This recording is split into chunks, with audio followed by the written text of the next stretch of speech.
Shalom, everybody. I'm trying to get all this stuff together.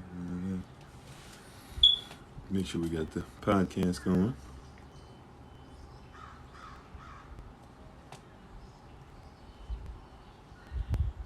Let's see, keep it. May the words of my mouth and the meditation of mine heart be acceptable in Yahweh's sight. He is our strength and our Redeemer, and it is in His name, which is His authority, that we pray, praise, proclaim, project, and protect this message. Amen. Amen. Alrighty. Thanks for being on. Give me a second while we set up the podcast. Hopefully get Facebook up again today. It's been a little bit. I'm inside on this rising due to the fact that it's raining. To those who like the background of outside, I apologize today. Would have been a little gloomy anyways and probably hard to see. Oh, wait a minute. Hold on. I think I just messed up. I just realized I messed up something.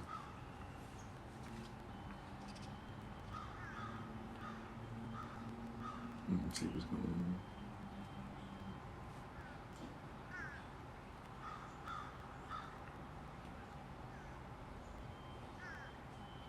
Yep, I did mess up on something. Okay, my bad. Put it on the wrong channel.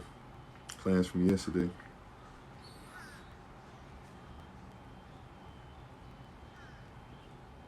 And I titled it the wrong thing. How about that?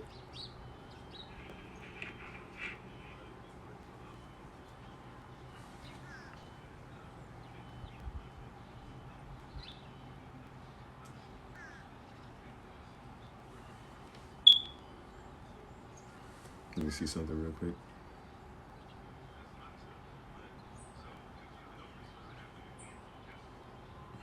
Okay, yep. I got this all wrong.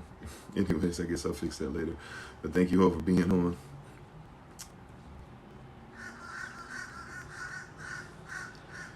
And we're going to try and catch up. We got so many different things to catch up on YouTube. So those who've been looking at the YouTube page, haven't seen any new videos, we are aware of it, trying to get a bunch of stuff done. But forgive us for that. We're going to talk today, trying to set this up where you guys can see everything. We're going to talk today about what we've been mentioning quite a bit. And we said that, when led to, when finally allowed to, we'll finally be able to talk about it, on this platform, in the live session.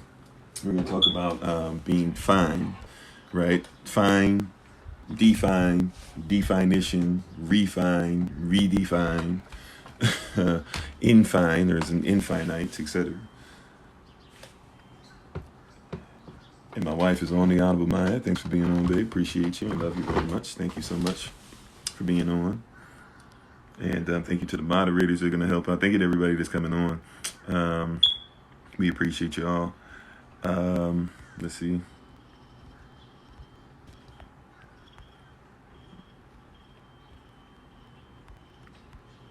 Bossed Up, hello. Thank you.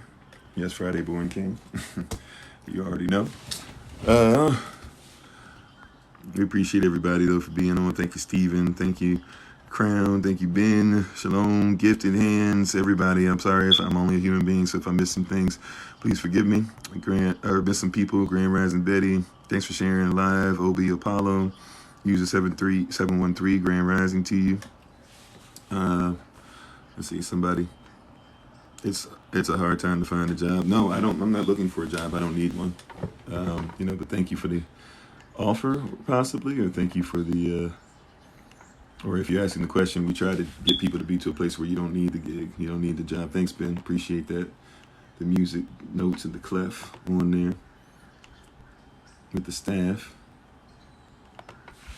So we're grateful to everybody who's on with us already. Those who are listening on the podcast, I apologize. You're in a low position to be able to hear me, but I promise you I'm going to have you moved in position in a second. Just trying to make sure that we have all this other stuff up and going. We're going to talk about, leaving it intact, right? Leave it intact. Allow it to stay intact, right? And before we get started, I'm sorry, I forgot. I keep forgetting on TikTok. We got to reverse this for you guys so you can see. So leave it intact.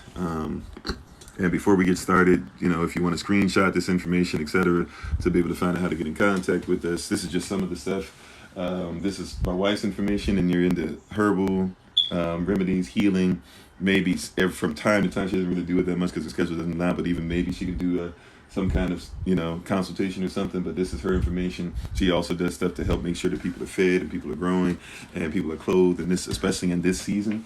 So you can look her up at Bloom and Flourish, not A&D, but the letter N, Bloom and Flourish. You can find her on TikTok, YouTube, and her website. You can also go to changinglivesinitiative.org. Take note that the initiative does not have an E on it. changinglivesinitiative.org. You can text her at this number, 410-469-1553. You can also look her up on YouTube, TikTok, and her website at #FindBloom, right? If you're looking for my son's stuff that he's doing, stuff for the children, he would like, and he's trying to help people and teach people and show people you can have fun and still do things in a righteous and moral manner. Well, you can look up 777 Soloface on YouTube. You can also look up 777 Soloface on TikTok. You can also look up 777 Soloface if you have children or if you are on Roblox, right? And then you can look up #FindSolomon, all right? #FindSolomon. And then here's the number you can text me at. We'll have more information that'll be actually posted up on the screen later as we go through, but you can actually text us at 202-599-7312 for any other information regarding what you hear, okay? So we thank you. We appreciate you. Take a quick screenshot. I'll leave it up there for about 5 to 10 more seconds. And then we're going to get ready to get into what we're doing on this rising, right? So the topic hasn't been introduced for the person that was saying, what is the topic? We haven't gotten the topic yet, but it's something we've been talking about quite often if you've been with us for a little while. In the last few days, I'd say maybe week, we've been speaking on this over and over again, and we've been waiting for an opportunity to be able to bring this before you all. Now we're going to bring it before everybody here. By the way, we're on every rising 8 a.m. Eastern New York time. So every time the sun comes up, basically, and you wake up, or if you want to wake up before the sun gets up, depending on where you live, or after, depending on where you live in the world, we get people from all over the place. 8 a.m. Eastern or New York time is when we start every rising, and every Monday, Tuesday, Thursday, and Friday at 8 o'clock p.m. Eastern or New York time, we get on here as well. Shalom Ak, Baba Kasha, thanks for being on. We appreciate you. All right, so we're going to get rid of this. Hopefully you took a screenshot. Right, you still can take it. You got a few more seconds. Hopefully you can take your screenshot. Yeah, somebody put #FindSolomon, #FindSolomon without a space. No space in there, right? Whenever you do a hashtag, there can't be any spaces. So if you go on YouTube and you put in #FindSolomon, right, or if you put 777 Soloface, no spaces, just put #FindSolomon, and you'll be able to find them, all right? And your children or whoever else you want to share this with be able to find them, all right? So we're getting rid of this. It'll be back on later on.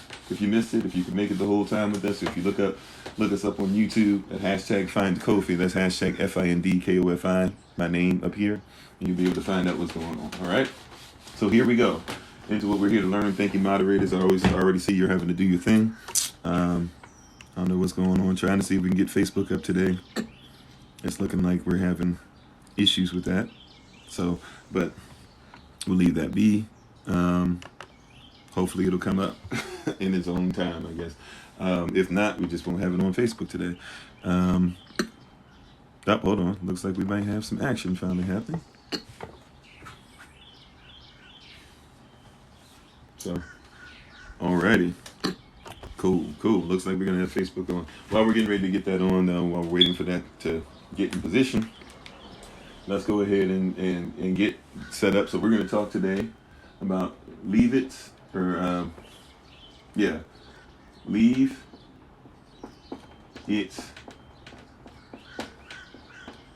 hopefully you guys can see that. It's not necessarily showing up the greatest. This marker might not be the greatest one to use. Might have to change it. Leave it intact.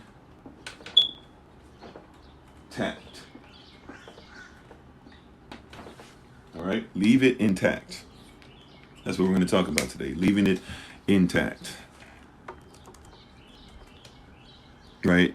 We take a lot of things and we try to manipulate it, maneuver it, and before we know it, we're not able to do certain things. We're going to we're going to put a whole bunch of terms up here, right? But you'll understand what we're doing. So I want to talk about the infine, right? Or infinite, the infinite, if you will. We want to talk about the fine. We want to talk about define.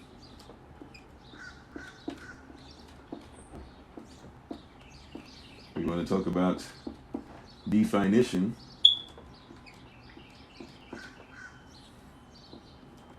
Right?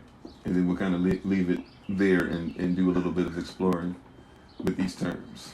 Okay? So we're going to talk about today, leave it intact. Right? Leave it intact. We're going to talk about the infine, define, define, definition. Okay? That's what we're going to focus on today and get into today. All right. Looks like Facebook is finally kind of doing. You can't see the marker. Well, I can see the infine part. You can't see probably leave it intact that well, but it looks like you should be able to see infine, fine, define, and definition. So definition. Up, somebody put something in there. Did we misspell it? Definition.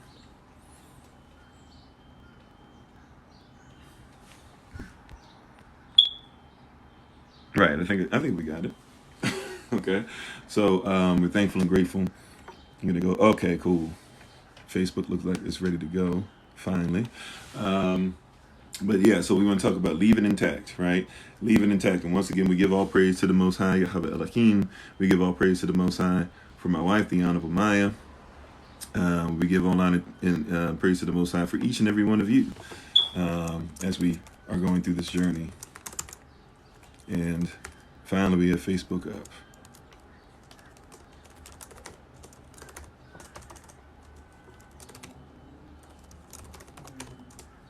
See something?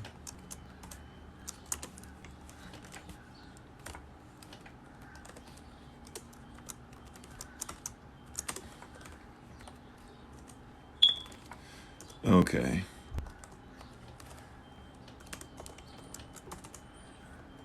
All right. So we got our stuff up here for Facebook. So people who've been coming on there and asking us about things, they'll be able to see what we're doing, what we're talking about. What in the world? Oh, wow. This is wild. Okay, hold on.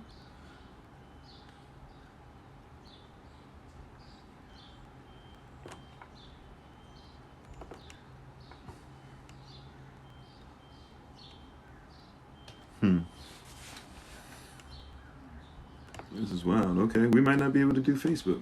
Oh, never mind. I think we're good. Okay. I am not technologically sound at all. All right. I think we're ready to go now. I think we're ready to go. All right, let's try this. Let's get this on track. Let's get this going. Oh, wow. What is it talking about? I don't know. It's saying it's a camera issue, but it's saying it's recording. I don't know if they'll just hear this and not see it. Regardless, we're thankful and grateful for everybody who's on. Thank you for being on with us. We appreciate you. We appreciate your time, talent, effort, energy, etc. Yeah, so we'll just do what the Most High says. Looks like Facebook may or may not be able to be on today, but we're thankful for everybody. So here we go. Infine, fine, define, definition.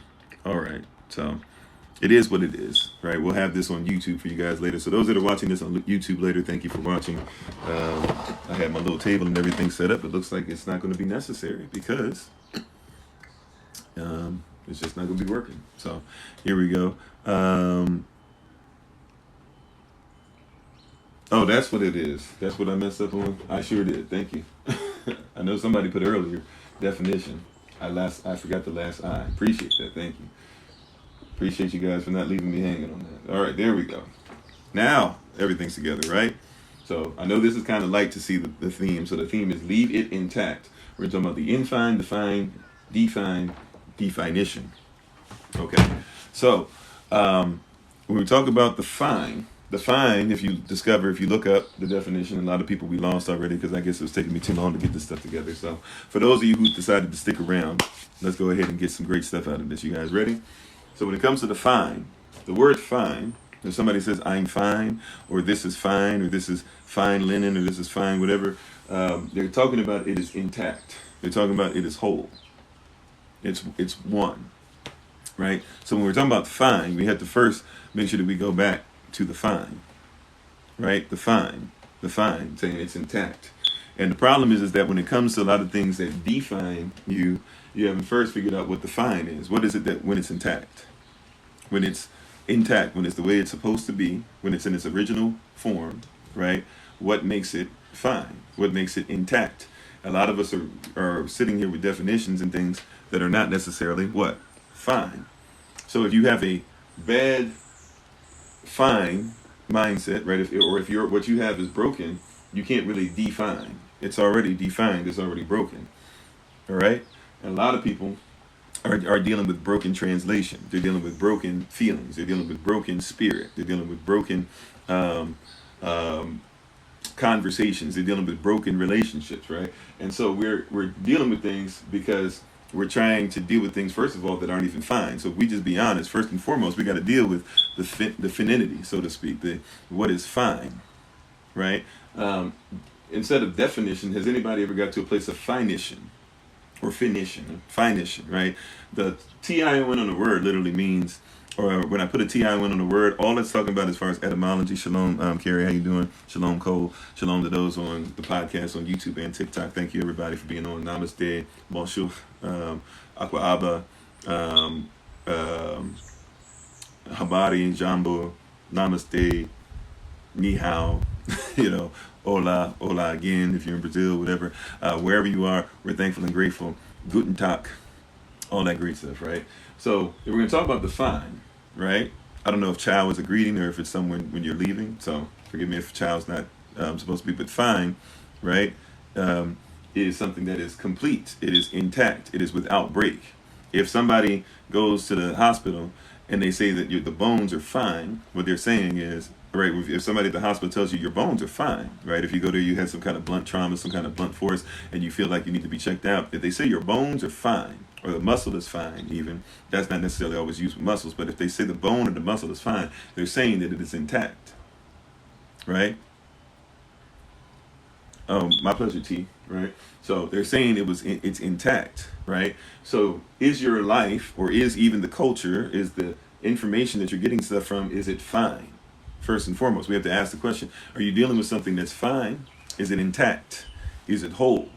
Even if you want to go to scripture, right? Even if you want to pick up your Bible and flip to the Bible, a lot of people don't know the first commandment. They even teach this when you go to school, right? If you're talking about seminary, or if you're talking about whatever theological school, if you're talking about seminary, theological school, Bible college, whatever, they will teach you, right? Usually, that the most important commandment is that the Most High is fine. What does that mean? The Most High is intact. He's one. Deuteronomy 6:4. Hero Yashdeel, right? Hero Israel. Yahweh Elohim. Yahweh Elohim is Aleph. He's one. He's whole. And you must ahaba him. Love him. The act that you give towards him when he's whole. Your acts must be whole. Ahaba translates even by character to Father, Son, Holy Spirit. It must be holistic in action, and in principle, and in law, and in comprehension, and in understanding, and in decree, and in word, and all these things that we read, right, that people argue about. They're not talking about a cultural approach that has to be fine, right? A cultural approach that has to be fine, right? Is it fine? Is it intact? Is it whole? Is it one? Right? If it's not whole, if it's not intact, if it's not fine, if it is not one, you're going to have an interesting time when you start talking about definition. So we got to break this down, make sure. Now, the reason why infine, right, which can go to infinite, right? The reason why infine is important for us to get is because the infine means that it never changes. So it will always be whole, right? I'm trying to get people to just make sure that they first get the thing that is fine. I'm trying to make sure that they have something that is intact, right? That is whole. If you're going to tell me about a culture, do you know it as what it is intact?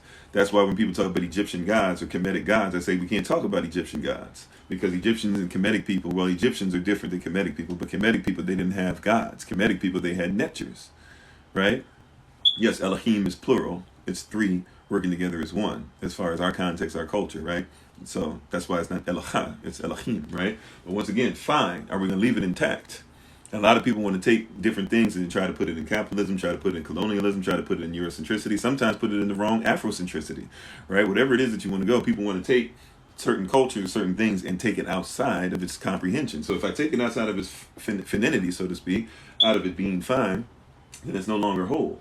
If you have something that's not whole on the fine level, how is it going to be infine if you're trying to change it already? Right? Are you grasping what I'm saying? A lot of people are trying to change what is fine, right? That means you're defining it. And then when you define it, now what you're doing is you're breaking away from the infinite. Right? How if I'm defining it without it being fine, then my define, which leads to my definition, will never be infinite.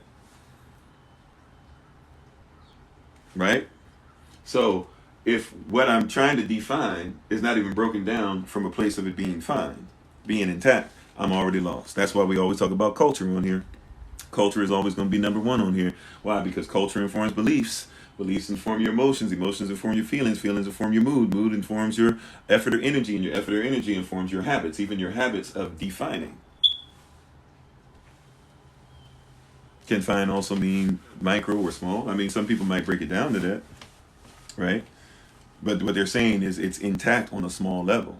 The word fine is really talking about it's intact on it. So even if somebody says that's fine, that's their way of saying if we look at it intact on a small level, it's still going to be being intact. But we can even talk about it being intact on a small level. Remember, sweet spot, right? Sermon on the Mount, Matthew chapter 5, verse 17 through 20. Verse 17, do not think that I came to destroy the law, but that it might be fulfilled. Verse 18, do not change one jot or tittle. That means do not change the smallest, right? Keep intact, keep fine the smallest measurement of the law, and make sure that you don't even change the way it's written. That's fine, the finite, right? That's the finite. Glad you're enjoying the teaching, right? That's the finite. So that which is fine, you hear what I'm saying? That which is fine, even on the smallest level, should still be intact. If it's not, if it doesn't make sense on the smallest level, right, the micro, so to speak, then it can't make sense on the largest level, the micro, the most of macro, right? You have to keep it fine. You have to keep it intact. That's what we're talking about today, right? Those who are listening live, those who watch this later on YouTube, those who will listen to this later on the podcast. We have to learn how to keep it fine. Looking script in the fine function. I like that, right? Shalom, family. Oh yeah, shalom, Tanya. How you doing? Right. So keep it fine. Leave it intact. Leave the culture intact and study what the culture says within the culture. What we've been taught to do is to say that somebody else, right, to the victor goes the spoil. So what we've been taught to do is whoever is victorious, so to speak, using that term victor, which is not a great term to use by any means if you actually know what a victor is, but we'll use it today since that's what people comprehend, right? You want to be the victor, right? And so what we've been taught is the victor gets to change the story to their narrative. They get to have what is called an ideal, right? Not an idea. We talked about this yesterday. Ideas are great. IDEA. But many people are about ideals. They like to add that L on there when they think. But that's dangerous because an idea is basically proper scientific experimentation. An ideal is the reverse of such. If you want to take an idea, when you like do it like this, when you were in school and you had to do an experiment, right? If you can remember being in high school, junior high school, or elementary school, whatever it is, and you had to do an experiment, right? You began to do your experiment, and your experiment, they said, okay, for you to do this experiment, this is how we're going to deal with the idea. You have to first have what's called a hypothesis. If this is the case, then this will happen. That's your hypothesis, right? That's your this thesis, right? So you're actually you're actually saying you're right now not sure, you're actually underneath the thesis, right? So you're being humble to this thesis. You're not going to put yourself above the thesis. Hypo, right? Like if somebody's hyperglycemic, that means it's too much. If it's hypoglycemic, it's underneath. If you're a hypercrite, you would live above the criteria. If you're a hypocrite or a hypocrite, you live underneath the criteria, right? So hypo, or if then, I just lost it. Sorry, somebody help me out with science. A hippo. What is that? I just said it. I can't believe I just forgot it that fast. Somebody help me out. This is why I make it a point. Hypothesis. Thank you. A hypothesis or a hypothesis. Excuse me. A hypothesis is saying I'm humble by the thesis. I live under the thesis, right? So a lot of people try to be hyperthesis. They try to reverse it already. They're taking something that's fine and they're actually breaking it up and defining it by something that's broken, right? If I'm going to give you a hypothesis or a hypothesis, right? You said hypo means photo. You think hypo meant photo when the Greeks were using it? A hypocrite? You think that's what they were, like once again, we change words. I'm not trying to get on you. I'm just saying we have to make sure. So if you think that the Greeks, when they use the word hypo, we're talking about when you take a picture of somebody, that's what somebody changed it into, right? But hypo doesn't mean a photo, right? Hypo, right? Hypo and photo are actually two different words. You said, yeah, look it up, that the Greeks were taking pictures. Okay, well, maybe if somebody believes that the aliens came down and were helping the Greeks to develop stuff, I'll just go ahead and use what I've studied because I have studied hypo. I know what hypo and hyper mean, right? So I do know what a hypocrite is by definition. And especially in ancient Greek, if you're talking about today's modern Greek, then of course you probably might be talking about something different. It's modern. We're talking about infinites and things that are fine, things that we don't have to change. We can just let it be what it was always supposed to be, right? And so dealing in that context, a hypo is talking about just underneath the thesis, right? Right? Yeah, hyper is not hypo. That's why I said that there's a hypercrite. That means you would live above criteria. There's a hypocrite. That means you would live underneath the criteria, correct? Sounds like you just want to be argumentative, So if that's what you want to do, fine. If you like to have conversation, we can do that as well. But hypo, which is what I said, hypothesis. I didn't say hyperthesis. Hypo, HYPO. Hypothesis is literally just talking about us being underneath this thesis. The thesis, which even leads to terms like theory or different things like that, right? No, you don't see my pattern at all, but thank you for being on. So hypothesis is something to where you're dealing with something that's underneath the thesis. I got to be humble to the thesis. Right? We're talking about leave it intact. We're talking about fine. So that's where we are. So if you want to try and catch up, if you want to try and catch up on the YouTube channel, whatever, you can do that as well. But we're talking about a hypothesis. So in the hypothesis, right, and in the hypothesis, I'm living underneath it. That's the idea behind it, right? So the idea is if something's happened, this is my hypothesis. I'm going to be under this thesis. If something happens, then this will happen. That's what you do in the beginning of your experimentation, right? And so then what's the first thing that you're supposed to do after that? You're supposed to start writing out your experiment. And you start doing something called controls. I'm going to make sure that there are controls in place because I want this to work across the board, correct? So I need these controls to be in place. I need things to be specific as far as doing this. I can't have things change. They must be fine and intact, and then they must be infine. They must not change throughout the entirety of the experimentation, right? Right? If I have controls, if I don't have controls that will allow this to stay in place, and keep being in place, right? Then I'm not going to have a great, experiment. Then I go through the experimentation, and after I finish the experimentation, based off of a certain amount of time, making sure that all the controls were very much so in there, right? So when I finish doing all these different things, the next thing that I do after that is I say what? Then I say, okay, I'm going to write out the results. I'm not going to be biased. I'm just going to write out what is, right? Whatever happened, happened. Once I finish with whatever that happened, after that, then I write out the result, or after I wrote out the results, then I write a conclusion. My conclusion is based off of what? My hypothesis, right? And so I see if my idea is is of any value, or if it is not, right? I can prove if this happens, then this will happen. That's an idea. An ideal, right, with the letter L, and look up the definition of ideal if you want to in your own time, if you even want to look it up and come back. An ideal says what? That the narrative, it actually literally means something that somebody's putting together to support their narrative. So an ideal is when somebody reverses the whole process, right? An idea ends with the conclusion. That should be based off of saying whether the if-then of the hypothesis is correct or not. The ideal is literally saying the reverse. The ideal is saying I have a conclusion first. So I've decided this is what's going to happen. This is what it is going to be. Then I write out data. Right, I write out the quantitative and qualitative result even before I have any experimentation. Then I create an experiment and set things up to make sure that my results will support my conclusion.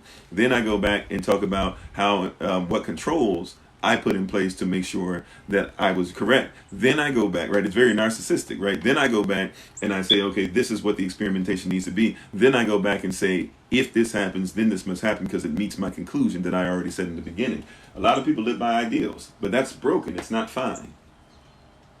Right? Did you catch that? That's a broken mentality. That's a broken spirit. That's a broken mindset where I have to break stuff down. There's an old, I don't even know if it's an old saying, but I know, so you said you got lost? Okay.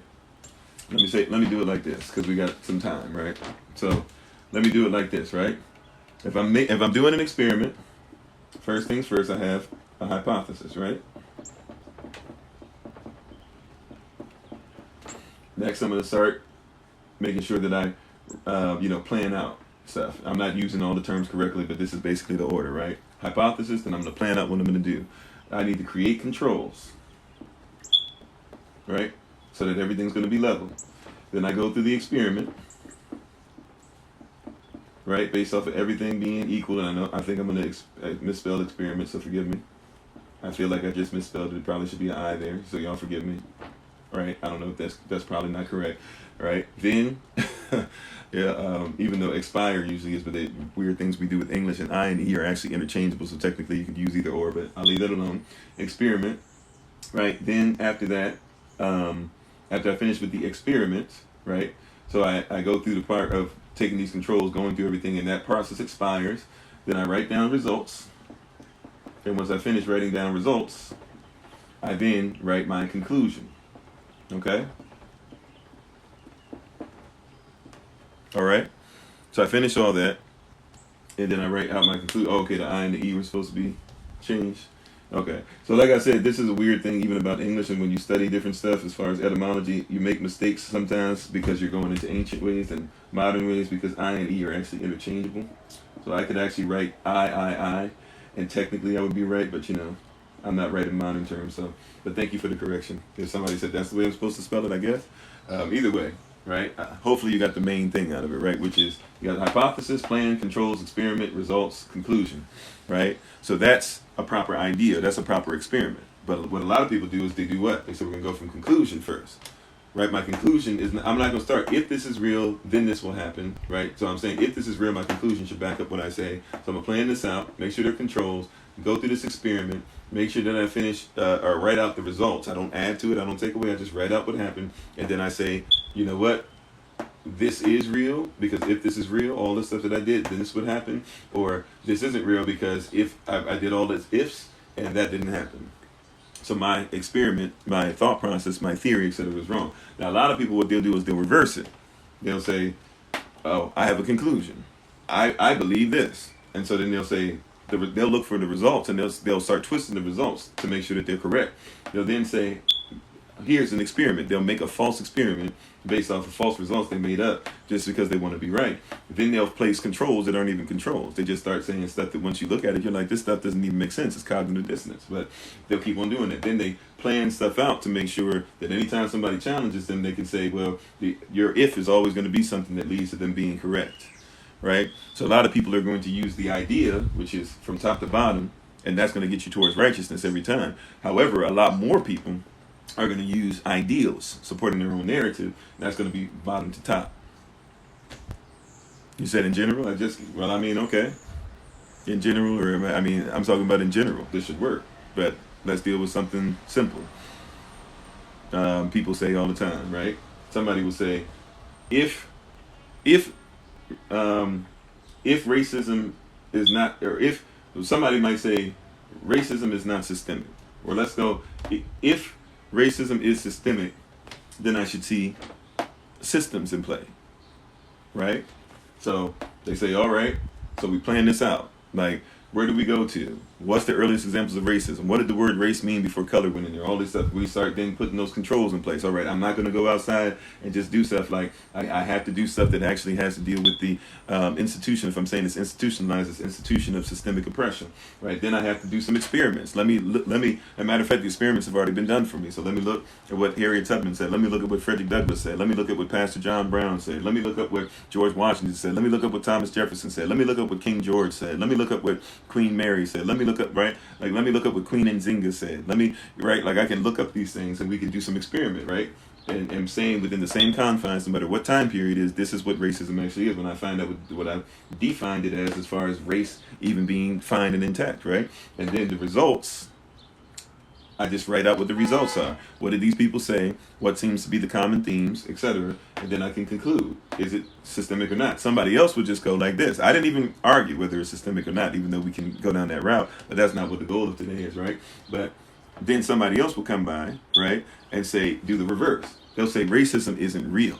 They didn't say if racism isn't real, then what happens with this and that, and then actually give you planned, controlled experience. No, they just say racism isn't real. So when they say racism isn't real, they say, see, look at the results. Our people are fine. Your people are still working on something that happened hundreds of years ago. That means that they're now going to and changing experiment and saying, see, hundreds of years ago, Irish people were doing fine. Black people aren't doing fine. That's on you. You guys are terrible. You guys are bad. They won't talk about that Irish people and black people fought with each other. They won't tell you that Irish people died, in Mexico, in Texas, with black people fighting for rights. They won't tell you that Irish people and black people and native black people as well, if you want to go there, have sent stuff back and forth to each other. They won't tell you about why am I forgetting the name of the island right now? If my wife is on, she might remember. But the name of the island where it's Irish black people that live together because Irish and black people were there. They won't tell you about Irish people that were actually fought with black people and were put in breeding camps as a punishment. And so a lot of black people carry Irish characteristics because of that. They won't tell you that.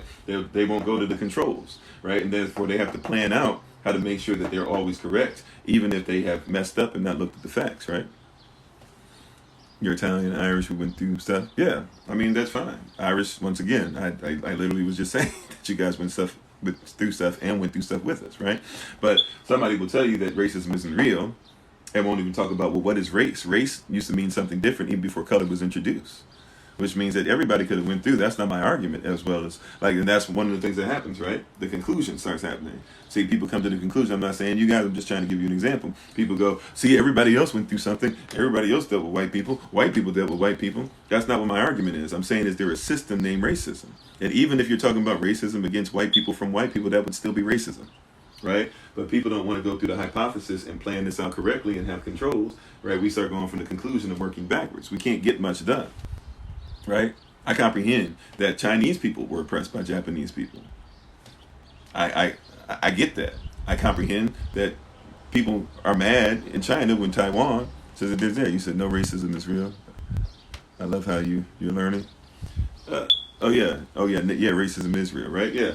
So people are going from this point of view where they're saying, I don't like it, so I'm just going to say something. Even if I don't I tell people this all the time. There's a lot of stuff that I follow as far as law and biblical law that I don't even still necessarily like, but I know the results, right? Because I've planned it out. I've gone through the experiment. I've seen it work. And so even if I need to be better in something, right? Or there's days that I wake up, I tell people this all the time. There's days I wake up and I don't love myself, but I have to love my wife, right? So just because I don't love myself doesn't mean that I don't get to love my wife, right? There's principles and stuff. I have to leave it fine. I have to leave it intact, even if I'm not feeling fine. See, that's when we go to the end fine. Even when it's a challenge to do so, will you leave it where it doesn't change, or are you going to keep changing it to be able to make sure that it fits the value system you want it to? That's what we're really dealing with a lot of times. That people don't like to leave stuff fine. They like to leave it what? Defined. Now, so infinite, right? We're talking about eternal. It doesn't change. If it's going to be an eternal principle, if it's going to be a universal principle, which, by the way, even the word universe, if we left it intact, right? What does universe mean? Uni one verse, single spoken sentence. So if you're talking about the universe, you're literally calling it something that came out of a single spoken sentence, right? But because people don't want to deal with that, they break it up and then they define the broken and they get you to a place of definition, right? Yeah, we like to define everything. And by the way, defining is okay as long as make sure that it's fine first. If you're going to break down, right, if you're going to study the bone after the person's died and you're going to start breaking up the bone to study the bone, fine, break up the bone. But don't call it, when you break up the bone, don't call it a muscle. Up here we go again. See what I'm saying about the conclusion? Yeah, every race was oppressed by another race in history, but people only want to hear what they want to hear. Well, once again, that's why I said that I understand that. Did you hear what I said about racism and that the word race meant competition before it even involved black people? The only reason why it involves black people when you think about race is because that there were people who got into competition to race, the system based on them trying to outdo each other, and they started using black people. But I've already told you, right? Maybe you weren't on, right, when I was talking about that, but I've already said I agree with you, right? But once again, that's why we miss a lot of stuff. People try to take it and break up what's being said. What is fine is fine. Oppression is oppression. Oppression is wrong on any level. With you on that. But what we're talking about is racism, and if we're talking about modern racism, right, if we're talking about chattel slavery, right, which even the Irish, who will tell you that they were the people who were practiced on before they started doing it to natives, black natives, copper-colored natives, black people, copper-colored black people in India, people in Japan, people in China, they practiced on the Irish first. That's why the Irish get down with us, because they fight for us, because that Montserrat, that's the island I was trying to remember earlier, the island of Montserrat, where black people and Irish people live together and actually are the same people now, due to what happened on islands, right?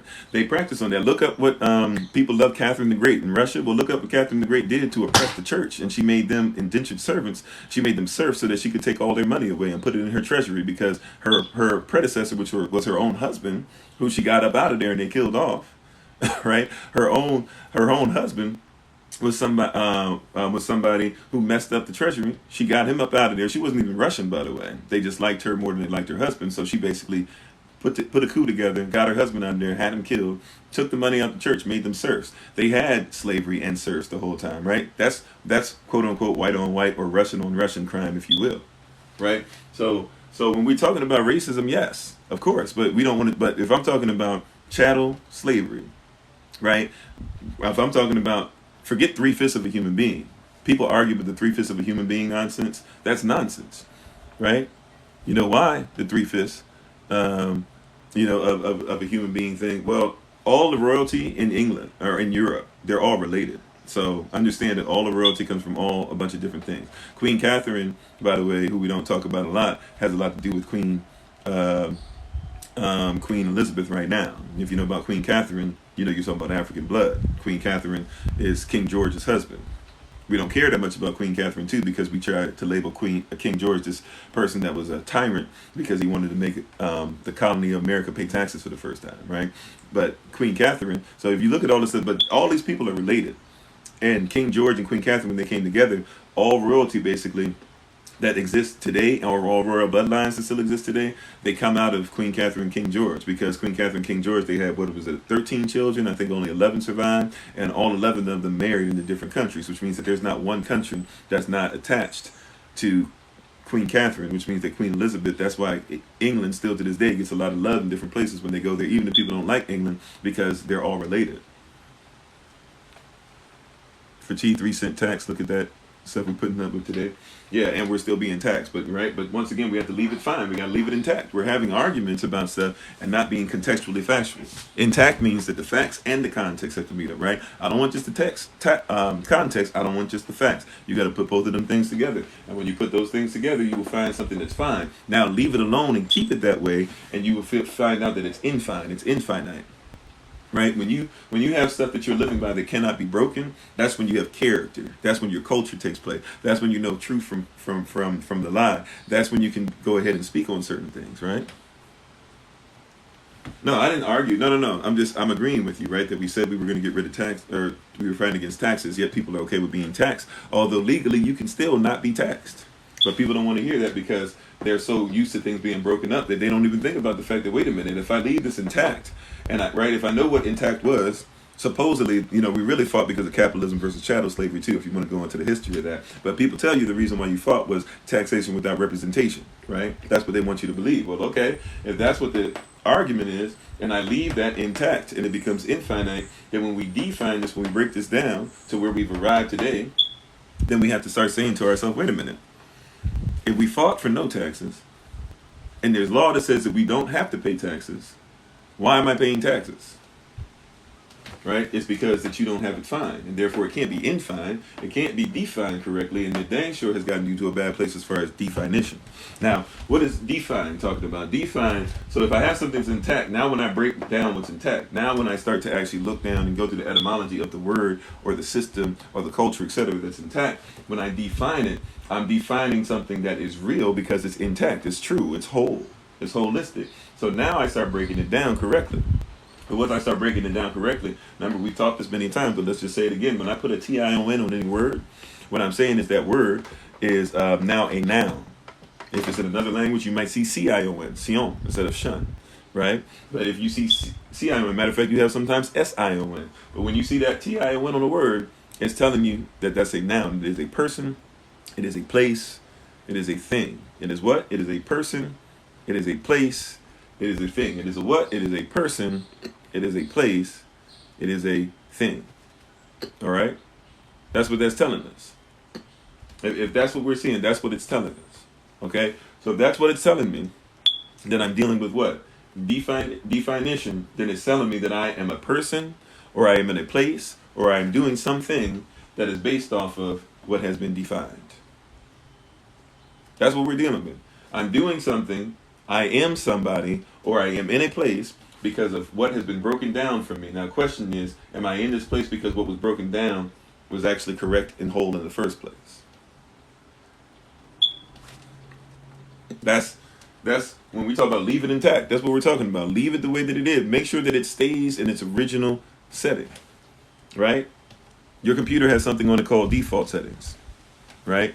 And in the default settings, what we're dealing with is every once in a while your computer might get out of whack. Too much stuff has been added on, this and that. So they have a thing called default settings, to where if stuff gets too messed up, right? Things have been defined and things have been messed up from the original setup, and now coding is being messed up and all types of stuff being messed up and things can't interact correct, right? What do? You go back and you put it in what? Now that you've run this place where everything's messed up, you don't know how definitions work and all this, what do? You go through a process of sitting down, making sure that your computer is attached to the Wi-Fi, all that stuff, or maybe some of you still, use the disk or whatever.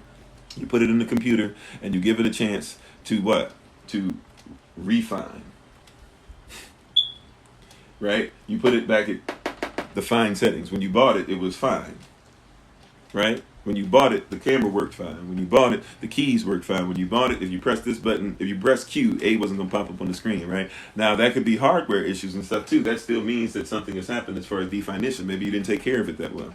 Maybe you have too much stuff on it. Maybe you need something that has more memory, right? You need to deal with memory, recall. You need to see how you think about the original intent. But whatever it is, you have a default setting where when things get messed up, there should be something you can go. The problem is that if I were to ask you what is your default setting, people don't know.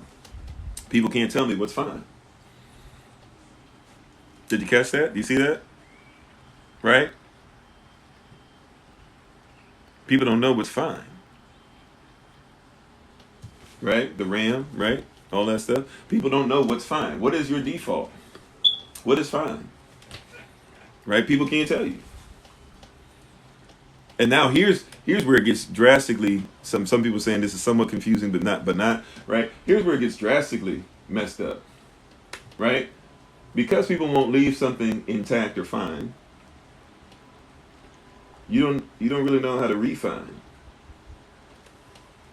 Because you won't leave it alone as fine, a lot of people don't know how to refine. Once again, you don't know how to go back to default settings. So somebody says, I'm going to refine this. How are you going to refine something and you don't know what fine is? How are you going to refurbish something and you don't know what furbished is? Right? How are you going to redeem something and you don't know how it was initially deemed? How are you going to put something in salvation, right? Talk about arriving at a place of salvation, and you don't know how to salvage it to get it back to its position of being fine.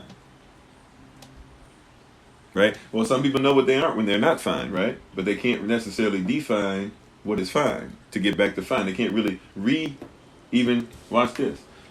Now we have a problem because we have a problem where people don't know how to, or are doing this without it being fine in the first place. We're redefining.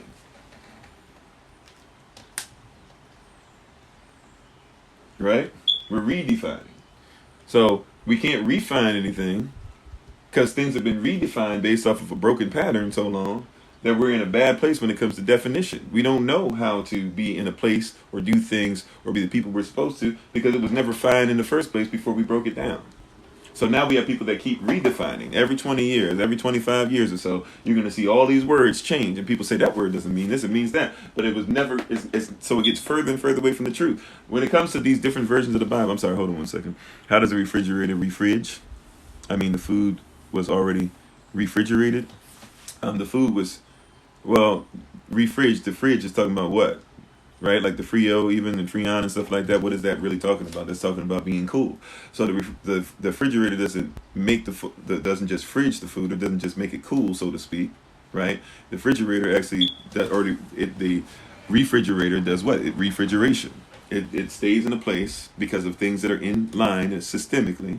It keeps it in a place where it is consistently cooling it over and over and over again. Therefore, it recools. If it just cooled your food once, that wouldn't be great enough. If we got a deep freezer. If the deep freezer froze everything one time and it did nothing else, that wouldn't be worth having. Right? But it needs to constantly and consistently have a system where it is keeping up a certain temperature. That means it has to, when it gets too cold, there's a system set in place to where it will stop cooling it. And then when it says, okay, temperature needs to go back up, it cools it again. Right? It's recooling. cooling. It's re-cooling. Thank you, I appreciate that. I'm cool in it. Thank you. Right. So you have to understand, like we're talking about all this stuff, right? But we have to be careful and define what is the. That's why the person that was on earlier, I forget what we were talking about. That they were saying, basically, I forget what they were talking about, definition or whatever. But we have to make sure that we get the word right. Like the word is there. Check this out. Like think about this. This is how messed up we are, and all people do to catch you off guard is that they break up what was fine, then so they break it up, then they define what they broke up, then they redefine what they broke up, right? And then you basically are in a place where you don't know what's what. Then they go ahead and sell you and get you to buy into, right? They'll just simply sell you what was already there in the first place. Do you hear what I'm saying? You said, so when I say I'm fine, it means much more. I mean, when you're saying you're fine, I mean, in essence, when you're speaking femininity, or when you say you're fine, you're basically saying, as far as time is concerned, like I'm intact. That's what you're saying. I'm intact, right? Right. But we have people who will literally take stuff that used to be whole, they'll break it up, then they'll define it, then redefine it over centuries, then have you in a bad place, and then want to sell you what you were doing in the first place when you were fine. So, for example, we have people out here that are just now. Are you telling me just now people are starting to say processed food is bad? I want you to think about like some of the stuff that we live on a daily basis, right? We're just now. You mean to tell me we're literally just now getting to a place where people are willing to say, you know what, processing food is not that great. Well, before we processed the food, we knew that's what we did. I mean, there was no choice. There was no alternative. Somebody came and broke up your process, or basically processed, reprocessed what you were doing, so to speak. You had a process of natural. Then they processed it and told you, no, that's processed. And that's fine. They broke down something broken. Then they kept redefining what process is to the point to where you can go try and buy food now, and all of a sudden they tell you it's high in fiber. Well, if it's high in fiber, that could mean they just put sawdust in it, right? So here you are eating sawdust, thinking that is fiber, when really it's fiber, but it's trash. It's stuff that your system can't take in anyways. You're not supposed to be eating sawdust, at least not like that. If you're eating it for medical reasons every once in a while, fine. But you ain't supposed to really be eating trees. Right? You're not designed to just eat trees. Yes, you can chew on tree bark and do things like that, but you're not supposed to be straight up eating trees and eating up sawdust. But they'll put it in there. They'll put on a processed label that, or food that's processed, put on that label and say, oh yeah, this is fiber. And so now you're eating it and trying to figure out, why are you sick? I do all this fiber, but I can't go to the bathroom. That doesn't make sense. I'm eating stuff with high in fiber, but I can't use the restroom correctly. What's going on? Well, because you don't have natural food in the first place. It was fine already before it, right? So now, if you know that though, then you would just make sure that you eat stuff that you know what it is. Eat stuff that has natural fiber. Eat an apple. Eat a pear. Eat a banana. Right? Eat something that just has natural fiber in it. Right? And now, instead of this definition, this place you've arrived in that has you messed up, you can actually refine the word. And now, when you get it there and you realize what it was in the first place, when it was intact, this is what I need you to do. Make sure it's infine. Make sure it's infinite. Make sure you don't change it. Make sure you don't allow other people to change what it is. You said paraffins and hormone treatment of animals is feminizing them. I mean, yeah. I don't have any problem with that. Heck, I mean, it's feminizing the people that eat it. So even when you eat that stuff, eat less of it. Or, make sure that you have something that you own. I don't have a problem with that. Right? Not one jot or tittle. There you go, right? Not the most minuscule measurement of law. We shouldn't change, nor the way it was written. But as soon as you start messing around with law, like we don't comprehend, especially if you believe that these words are spoken and decreed by kings and queens and by the King the Most High. If he told you this, and if people before you, because some people don't respect him, but you respect your ancestors, fine. If your ancestors told you this stuff, the question is not, why are you being disobedient to the Most High? Why won't you even believe what your ancestors told you? They put this intact. They left it straight for you. You said you became vegetarian 2 years ago. Your body literally started shutting down to meat or anything. Yeah, and I'm not there yet myself, right? But I have certain checks and balances I put in place to where I can make sure that I'm always at the fine or know I'm as close to it as possible. But that's just a simple thing. But once again, like, people don't want to leave something intact. Once again, what is the term, like, when we talk about racism, for the person that got mad about that or whatever? Maybe it's a great thing that because of this that we don't have a bunch of people on today, and we can focus a little more, and we don't have to worry about, hundreds of people saying, oh my gosh, I hate this, blah blah, you're being reverse racist, right? Even when you talk about racism, let's leave it fine and intact. First of all, what is a race? What is a race? Before somebody had to put a skin color on it, before somebody had to put a nationality on it, what is a race? Right? A race is just a competition. Bloom gets on one side. Bloom gets on one side of this line. I get on one side of this line next to her. Solomon comes and says, on your mark, get set, go. Fires the gun. We race. She beats me in the race. She won a race. It was a competition. Right? So now we got that down. You can't tell me there's not a system. There's never been any system based off of competition. Because what do you think all these wars and stuff have been over? Even when people have competitions within their own religiosity and their own sect. We're Baptists. Well, we're First Baptists. Well, we're, Free Will Baptists. Well, we're Missionary Baptists. Well, we're Free Missionary Baptists. It's like, we're Free Will Missionary. Or we're Free Will Baptists. Excuse me. Did I say that one already? I don't know. There's so many of them, right? We're regular Baptists. We're autonomous. We're autonomous, but we have bishops. At some point, like, you messed this up and then redefined this stuff so much that the people are lost. Because if we're talking about a denominator, right? Like, even it's like a word like denominator, right? Denominator.